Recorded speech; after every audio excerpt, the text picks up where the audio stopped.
आज लोकसेवा आयोगाच्या निमित्त काही शपथ वगैरे आणि काही उद्घाटन वगैरे काय कार्यक्रम?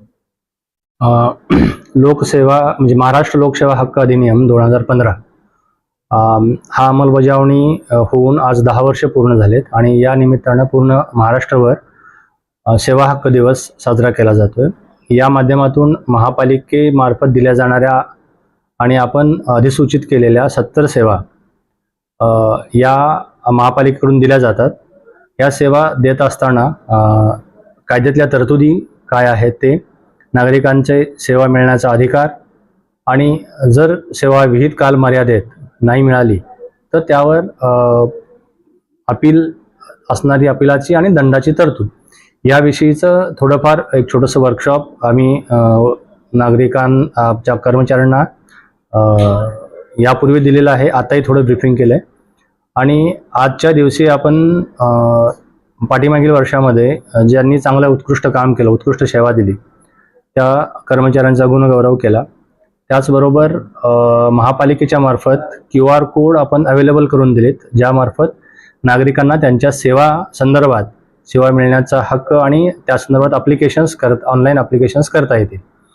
त्याचबरोबर आपण सेतू सुविधा केंद्र सुरू केलं आहे की ज्या ठिकाणी सेवा मिळण्यासाठीचा अर्ज करता येईल आणि त्यावर सेवा मिळण्यासाठी जे विहित नमुन्यातले अर्ज आहेत किंवा एक सिंगल विंडो आपण उपलब्ध करून दिलेली आहे। आणि या सगळ्या गोष्टी करत असताना प्रशासकीय कामकाजामध्ये सुधारणा करणं, प्रशासकीय कामकाज कार्यक्षमतेनं, रिस्पॉन्सिबल पद्धतीनं आणि ट्रान्सपरंटली करण्यासाठी ज्या आवश्यक ॲडमिनिस्ट्रेटिव्ह काही आमच्या सुधारणा आहेत त्या पण आम्ही करण्याचा पाठीमागील काही दिवसापासून आम्ही प्रयत्न करतोय। या सगळ्या गोष्टी मी कर्मचाऱ्यांना, आमच्या अधिकाऱ्यांना आमच्या डेली मीटिंगमध्ये आम्ही समजावून सांगतो आणि नागरिकांनाही माझं आव्हान आहे की आपण एकूण 70 सेवा महापालिकेमार्फत अधिसूचित करण्यात आलेल्या आहेत।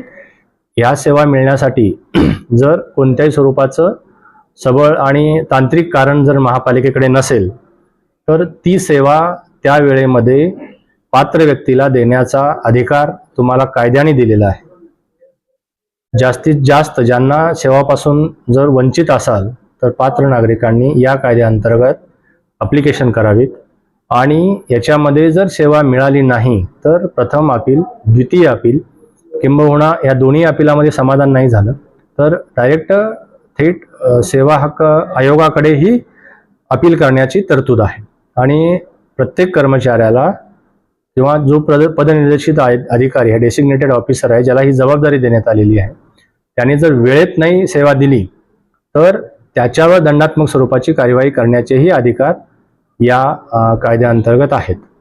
त्यामुळं नागरिकांना विनंती आहे की आपण जास्तीत जास्त या कायद्याचा वापर करून प्रशासनामार्फत सुविधा विहित वेळेत उपलब्ध करून घ्याव्यात।